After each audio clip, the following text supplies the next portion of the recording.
We were contacted by the Department of the Army and they said, we've found one dog tag, and it's your father's. A touching moment. Charles Jr. and Larry McDaniel were given the dog tag that belonged to their father, who vanished during the Korean War. Army Master Sergeant Charles McDaniel was an Army medic with a wife and 2 young boys at home when he was lost in action. His dog tag was found among the 55 boxes that were handed over by North Korea late last month. Here now, we're honored to have his sons, Charles Jr. and Larry McDaniel. Gentlemen, thank you so much for being here. Charles, let me start with you. What was it like when you got that phone call? I was sitting reading. My wife actually picked up the phone and she said, it's for you. And it says Army Survivor. We always look at our phone there. And Paul, the caseworker, said, I have amazing news for you. And he asked me if I had seen the 55 boxes, and I had. And there are around 7,700 MIA still. And so you think 55 boxes, they're a pretty remote possibility of it being your father, but you think possibly it could be so. And he said, yes, I've seen that. And he said, well, we found one dog tag. And he said, it's your father's.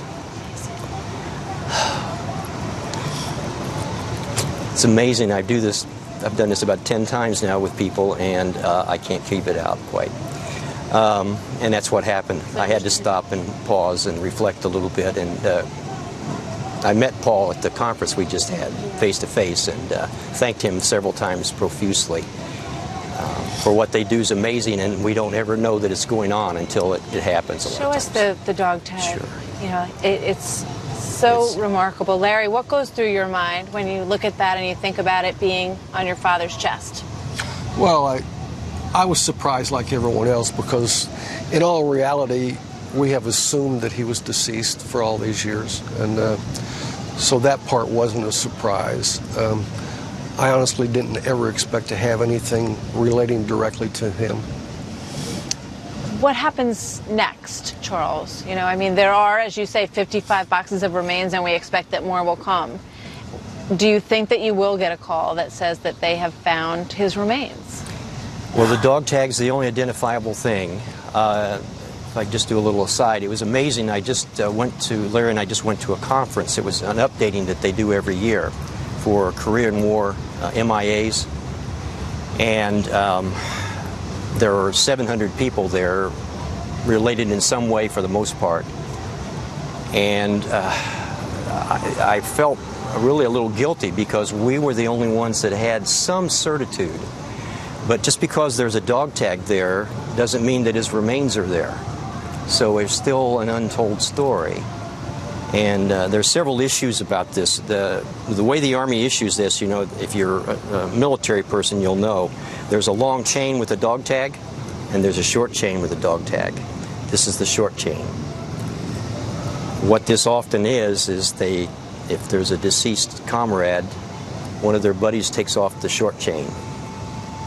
So I don't know if this is the one that one of his friends took off, and then later he was killed, and this became removed from the body. So he kept it with him. Or whether this is one that was still with the body. So there's still a lot of uncertainties. But of all of those people, we have some certitude about my father. We're glad that that is the case for you. We've talked to other families who are waiting for some kind of something. Yes. And I know, that it's the kind that stays with your family all through your life. It's something that you just carry with you. And we thank you very much for sharing it with us. And we're glad that you have your father's dog tags now. Thank you. All the best to you both. Thank you, gentlemen. I thank America, too, by the way, that they take seriously. Absolutely. And they are at it 24/7. Thank you so much, gentlemen. Good to have you with us. Quick break. We'll be right back with more.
Rocky's Music's Mr. Worldwide.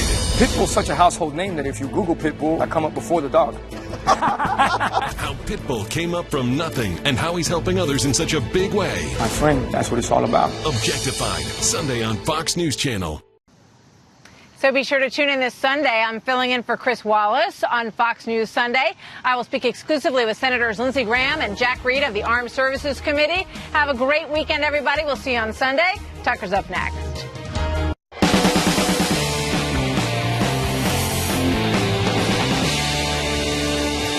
Good evening and welcome to Tucker Carlson Tonight. I'm Mark Stein in for Tucker this evening. The National Football League is back, but a 6-month hiatus has done nothing to alleviate the protest epidemic gripping the league. 2 players on the Miami Dolphins knelt during the national anthem before last night's preseason opener.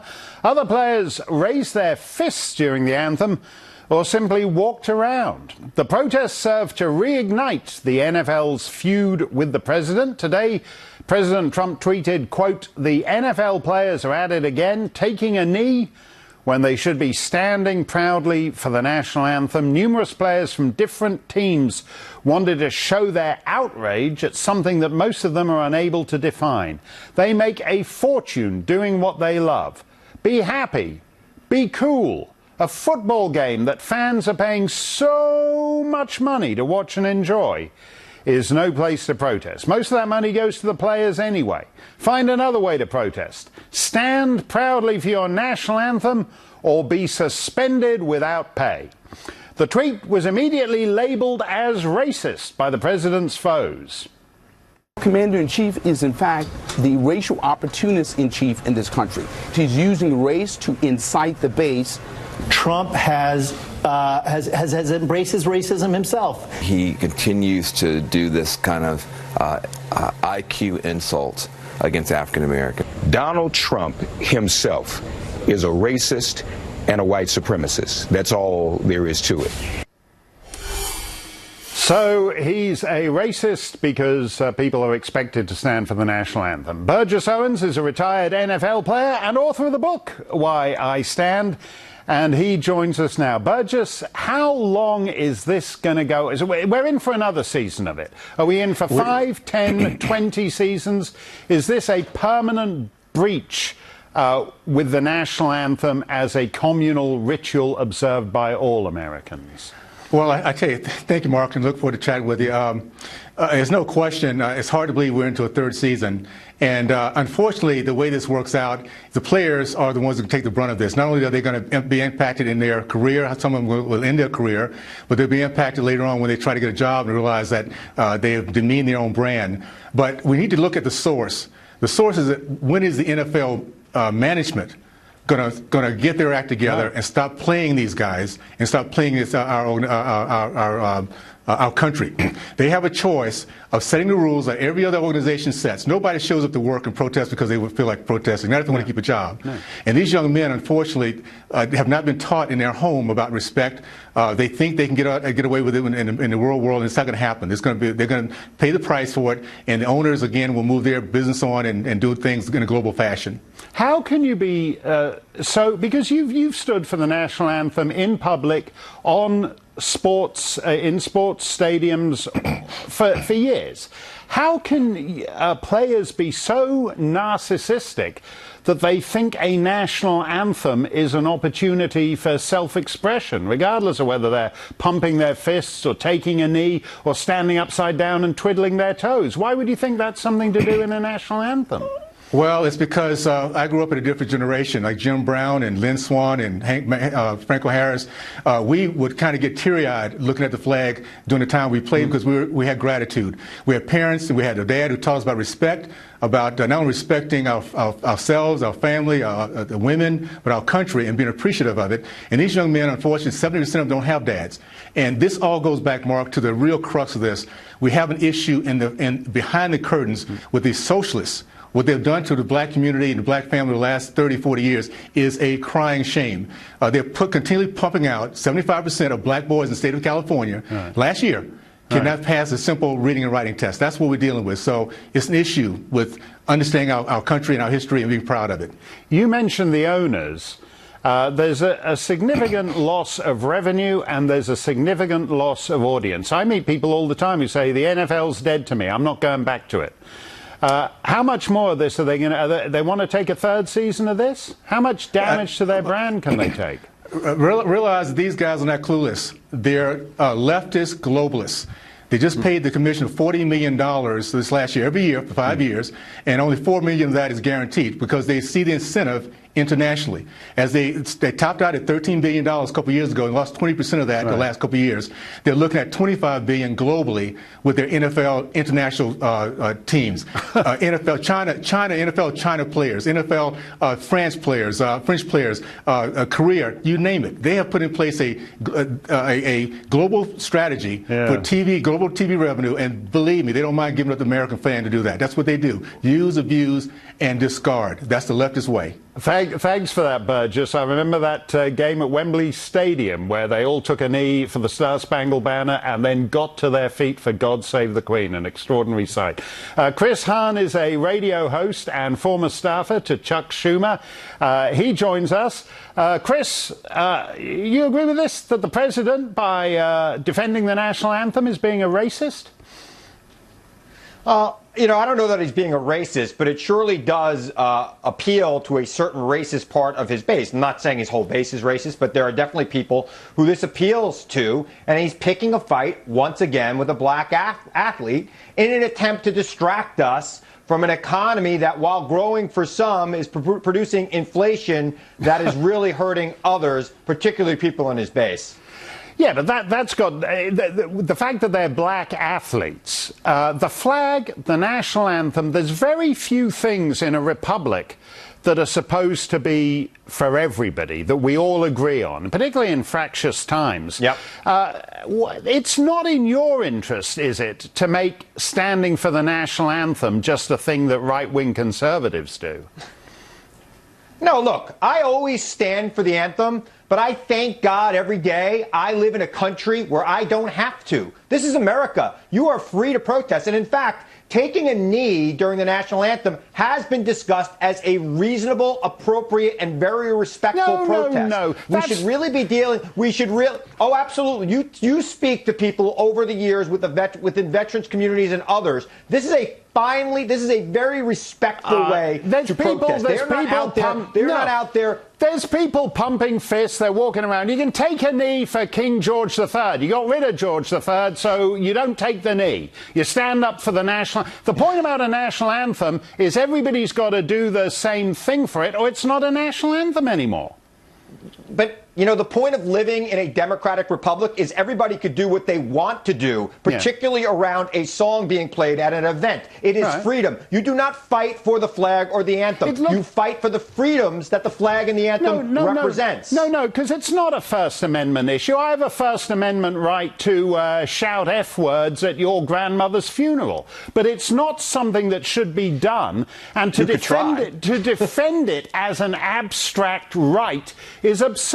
Any civilized society depends on people having respecting minimal social norms. It's nothing even to do with America. Yeah. If you're at an international game and they play the Canadian anthem or the French anthem or the German anthem, or like with these Jacksonville Jaguar players who stood up for God Save the Queen at Wembley Stadium, they understood with a foreign anthem that it's polite and seemly to get to your feet, but not with their own anthem.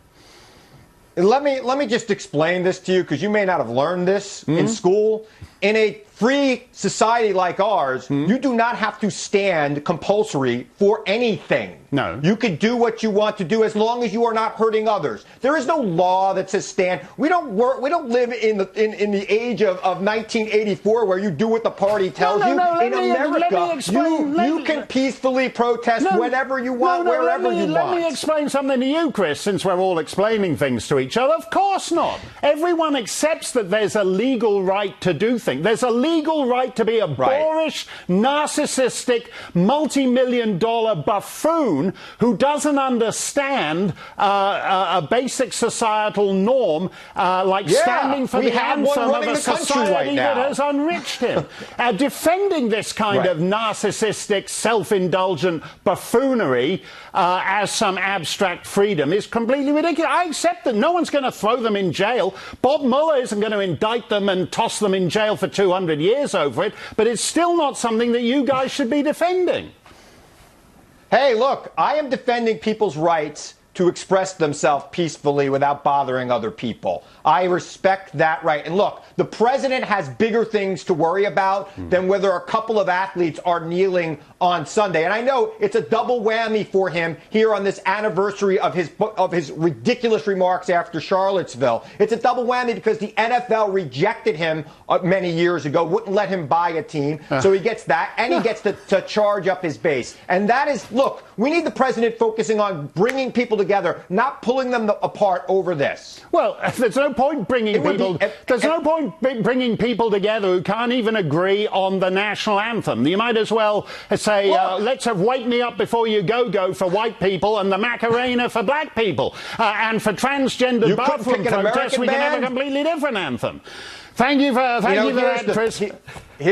Yeah, carry on. You can have the last word. Thank you. Yeah. Thanks a lot. Thanks a lot. Here's the thing. Here's the thing. We respect the anthem, but we also respect people's right to do what they want in this country. Okay, we'll see how that works out. We'll see if there's enough societal glue left when there's not enough for a national anthem. Democrats across the country are turning against Nancy Pelosi. Is it time for her to step down? And if so, who can replace her? That's next on Tucker Carlson Tonight.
Nancy Pelosi has led Democrats in the House of Representatives for more than 15 years.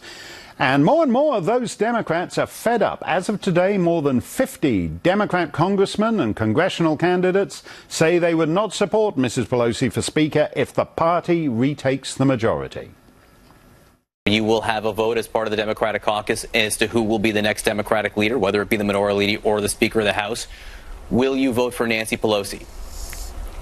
Probably not. You have said you will not support Nancy Pelosi should you become elected there as the next Speaker or Democratic leader in the House. Folks are ready for a new generation of leadership. Would you back Pelosi for Speaker if you win and are in the House?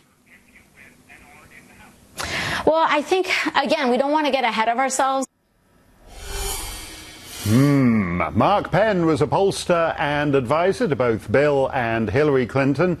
And he joins us. Mark, 15 years in the modern age is a hell of a long time to be holding down a party leadership job like this. Is Nancy finally in trouble? I think trouble's kind of overrated here. Look, if the Democrats win the House, she will have done the fundraising, the messaging. She will be in a very strong position, and she will be strengthening herself most likely in California, and the California delegation is solidly behind her. So I don't actually think she's going anywhere if she wins. On the other hand, I think there are a fair number of politicians that for the purpose of the election, because she's unpopular nationally, want to distance themselves from her.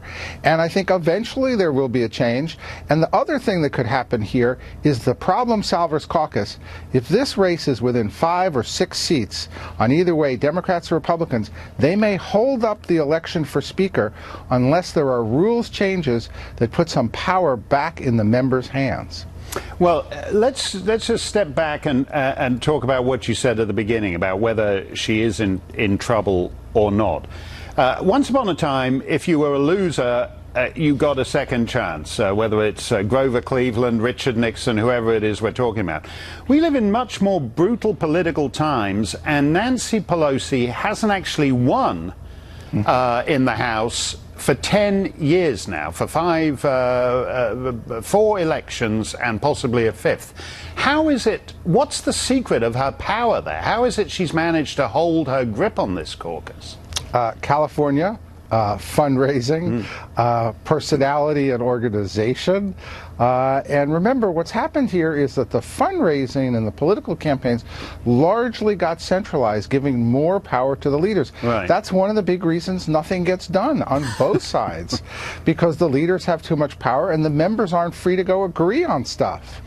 Well, let's turn from the minority leader to a well-known New York City madam, not any connection between the two of them, but the self-described Manhattan madam, Kristin Davis, testified today before the Mueller investigation's grand jury.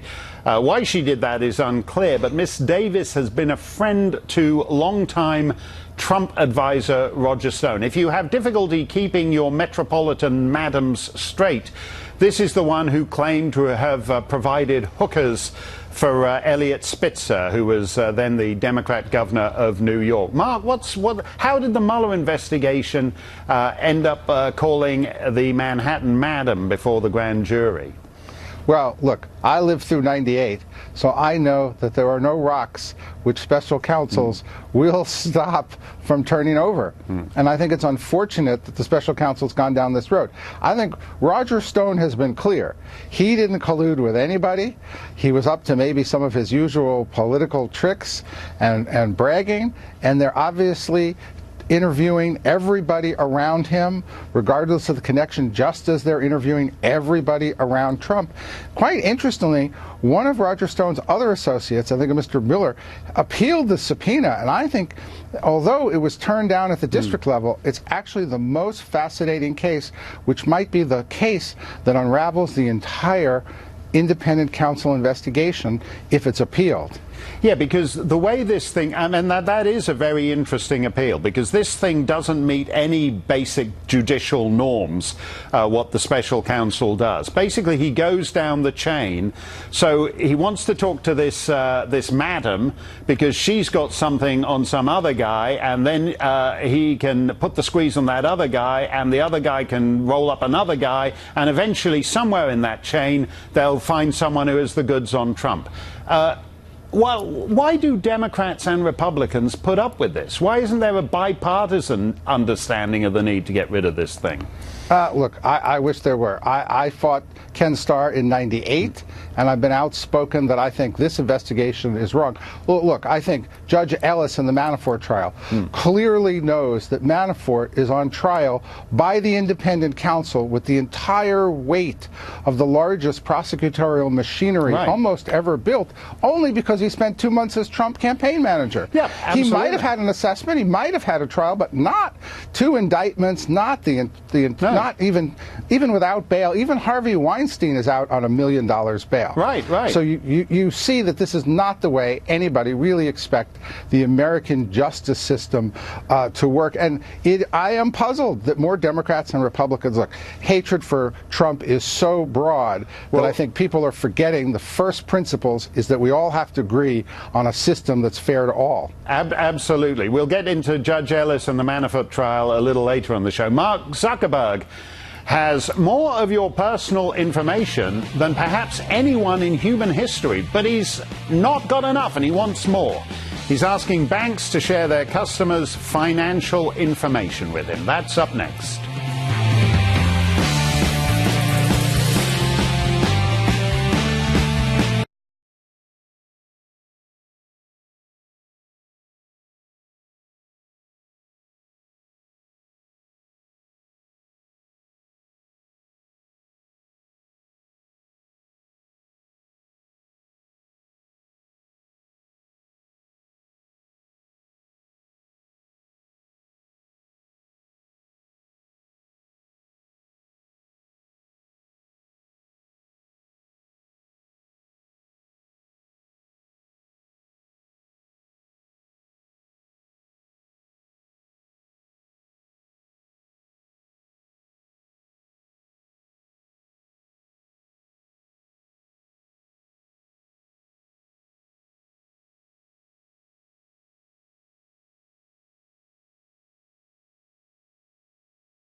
Every time you log into Facebook, you aren't consuming a product, you're becoming one. The company relies on your personal data to make money, and now it's trying to get even more of it. Recent reports say the company is contacting major U.S. banks, seeking detailed financial data about the bank's customers for the sake of crafting more services to entice Facebook users. Roger McNamee co-founded Elevation Partners and was a mentor to Mark Zuckerberg. Since then, he's become a critic of Facebook, and he joins us now. Roger, if any government entity was doing what Facebook does, liberals in particular would be outraged about it. You remember how after 9/11 they went bananas over the Patriot Act because they thought George W. Bush was tracking what library books people were taking out. That sounds quaint now. Facebook knows more about 2.5 billion people on the planet, knows more about more people than anybody has ever known about anyone. Where's it going to stop? Yeah, Mark, it's really, really infuriating because Facebook has within its core product as many active users as there are total members of Christianity. So we're talking about the largest entity in business that has ever existed. And their business is surveillance. They capture everything. And what's particularly galling about this issue with the banks is it's not like they're going to offer a new service. No. As a consumer at a bank, you have access to web services to allow you to get all the stuff you want. But Facebook wants to get that data because with that data, they're going to know a lot more about you, and they're going to be able to manipulate your attention to their economic benefit, and they're going to be able to use that data with third parties to get paid as well. And so my advice to everyone is, if by some reason your bank chooses to go along with this, do not do this. This is just a really, really bad idea. And I wish Facebook would recognize that the game has changed and they need to behave differently. You say that, but as a practical matter, I mean, I suppose they're going after major banks. So I suppose if you want to transfer your checking account to the First National Bank of Dead Moose Junction somewhere in the Maine woods, they might not have done a deal with Facebook. But it's increasingly harder to actually avoid Mark Zuckerberg's tentacles. It is very difficult. The good news on this particular one is you would still have to take the little piece of software in Facebook Messenger that works with your specific bank. So you always have the ability to opt out in this case. The problem with Facebook, as you pointed out, Mark, is that in so many areas, you've not had any way to opt out. All of this stuff has been done to you. And the sad thing is most of us don't even realize that this has been going on. There is so much data that's been gathered. And the way it's being used is stuff that you don't realize that's where the data is coming from. And you don't realize that this is being done to harm you. And my simple point to everybody is that the days of trusting tech companies to do the right thing are in the past now. And we all have to approach this stuff with skepticism. I'm not saying don't use new tech. I'm saying make sure you understand what the consequences are. When you see a product like Alexa or Google Home, which listens in your home all the time, there are a lot of reasons why that's just a terrible, terrible idea. And it's not, you know, it's convenient to have the thing bring up the songs you want to listen to, but it's not worth having it spy on you all the time. No, it's a high. Thank you for that, Roger. It's an amazing thing that in order for the convenience of having them know that you like Justin Bieber but not Miley Cyrus, you're willing to be surveilled 24 hours a day. It's an extraordinary world we live in. Well, it's basically a 24-hour ankle bracelet that 2.5 billion people are wearing around the planet. Thank you very much. Way to put your finger on it. Yeah. My pleasure, my friend. Thanks so much. Thanks a lot. Have a great weekend. And you. A California Republican congressional candidate recently learned what it's like to have powerful tech companies dictate what can and cannot be said. Elizabeth Heng created this campaign ad. In Cambodia, under Pol Pot's Khmer Rouge, being young and single often meant a gruesome life and likely death. They approached my father, and in order to save his life, he said he was about to be married. They asked him, to whom? He pointed to the prettiest girl that he saw having never spoken to her before. 41 years later, they're still the happiest couple I know. Great things can come from great adversity. Facebook blocked that ad on the grounds that it contained, quote, shocking, disrespectful or sensational content. They've since relented in the face of public backlash. Elizabeth Heng joins us now. Elizabeth, at one level this is extraordinarily stupid because this is actually your family's story. And Facebook is telling you that you telling your family's story is some kind of hate crime in their wacky world. Yeah, definitely. So I found it incredibly frustrating when I got into the race to run for Congress. A big part of my message is that great things can come from great adversity. My parents survived the Khmer Rouge in Cambodia and genocide, came to the United States as refugees, and for some reason, Facebook didn't like that message and revoked my ability to promote this ad on their platform. Now, the Khmer Rouge, in their mercifully brief time in Cambodia, managed to kill well over 1 million people. I mean, they were butchers. Pol Pot and his allies were butchers on an incredible scale. Do you think it's just that some twit at Facebook, who's got no memory of anything before 2012, thinks that somehow your ad was promoting genocide? Are they really that stupid? No, you know, and we just constantly see how this is an attack from liberal tech companies that continue to go after conservative voices. Right. What I showed were just glimpses of genocide. My family lived through it. For a tech company to be able to say what history lives on, I find highly problematic. Well, that's an absolutely critical point, because the point you're making there is it's not just that Facebook dominates our present and our future, but they're basically unilaterally deciding for themselves what part of the past we're allowed to know about. So, for example, what happened in Cambodia, some social justice pajama boy at Facebook decides that that simply can be erased, and 2.5 billion Facebook users aren't entitled to see it.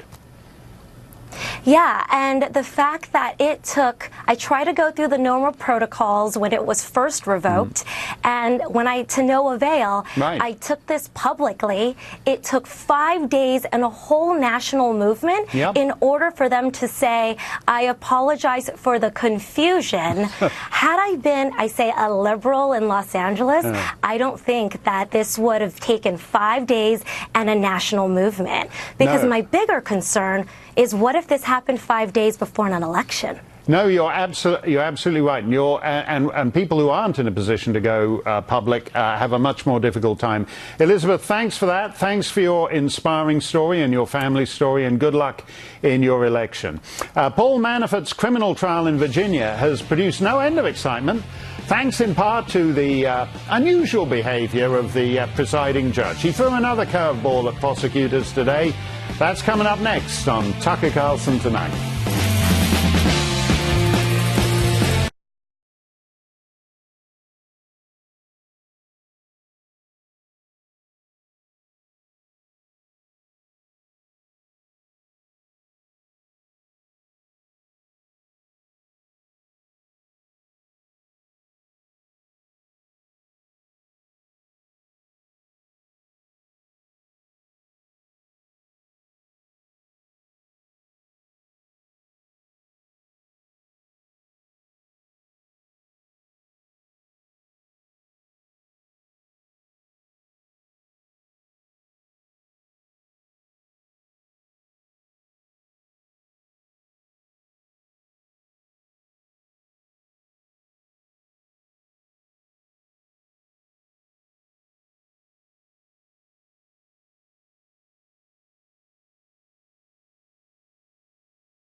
Paul Manafort's trial in Virginia grows more gnarled and confusing by the day. The prosecution planned to wrap up its case today, but Judge T.S. Ellis III mysteriously halted testimony today for 5 hours without explanation.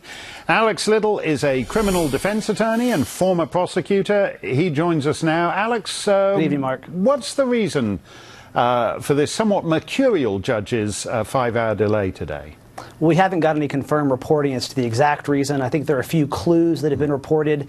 The judge went into the jury room at one point. There was also the court reporter going into his chambers with the attorneys from both sides. That generally suggests that there's something going on with the jury, with possibly a juror who has been exposed to some information or may have said some things that he shouldn't have. And if that happens, there has to be a whole process, a hearing, where out of the presence of the public, the jurors have to be questioned about a series of things. Right. So it may just be that some jurors had been known to be behaving inappropriately. Yes. The prosecution's view is that it's the judge who's been behaving inappropriately. He's been very hard on them. Yesterday he told one of them to stop talking about this loan that Manafort never got and maybe move on to one that he actually did. I'm all in favor of being disrespectful to judges because I think Americans are too deferential to judges generally. But in this case, the prosecution is showing its actual anger with the way the judge has conducted this trial. Well, it's interesting. You don't often see federal judges really come down hard on federal prosecutors. It's generally the other way around.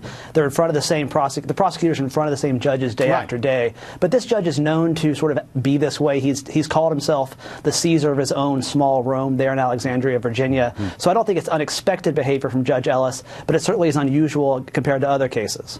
Now, Mark Penn was on earlier, and he made the point that we all know that whatever the state of Paul Manafort's taxes, the reason this trial is taking place is nothing to do with his tax returns from 10 years ago, 20 years ago, 30 years ago, whatever it is, but only because he worked for the Donald Trump campaign for a couple of months in 2016. Is it a credible case given that underlying reality? Oh, it is a credible case. I mean, the evidence that's been presented is pretty standard bank and tax fraud, the sort of case you'd see in pretty much every district of the United States brought by assistant U.S. attorneys. The government does not take kindly to lying to banks. Banks really don't like it, especially when you're talking about millions of dollars. Would it have this much focus if it were not Paul Manafort? Of course not. But these are pretty bread and butter cases for U.S. prosecutors. The star witness is this guy, Rick Gates, who, it was revealed this week, he stole money from Manafort's bank accounts to finance an extramarital affair in London. Does it actually come down to the government's Mueller's witness, his credibility versus Manafort's? It's certainly a key piece. Anytime you've got a cooperator who's providing sort of the inside account of criminal activity, the juror is going to be asked to determine whether that person is telling the truth. But the way prosecutors build these cases is they take that information and they corroborate it as much as they can with hard documents, emails, tax returns, financials, and they've done that here. And ultimately, that's what the jury is going to have to rely upon if they convict Paul Manafort. Well, we'll see how it goes as the next week proceeds. Alex, thanks for joining us. Thank you. The stars are at war in Hollywood over Donald Trump. Kanye supports him, while Spike Lee hates him. Their latest antics are up next.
Hollywood stars are going to war with one another to defend or attack President Trump. On Jimmy Kimmel last night, the rapper Kanye West said he wouldn't be bullied by those shaming him for liking the president. Everyone around me tried to pick my candidate for me, and then told me every time I said I like Trump that I couldn't say it out loud or my career would be over. I get kicked out the black community because we're supposed to have a monolithic thought. We can only be Democrats and all. You can't bully me. Liberals can't bully me. News can't bully me. The hip hop community, they can't bully me. Just a short while ago, the president tweeted, "Thank you to Kanye West and the fact that he is willing to tell the truth. One new and great fact, African American unemployment is the lowest ever recorded in the history of our country. So honored by this. Thank you, Kanye, for your support. It is making a big difference."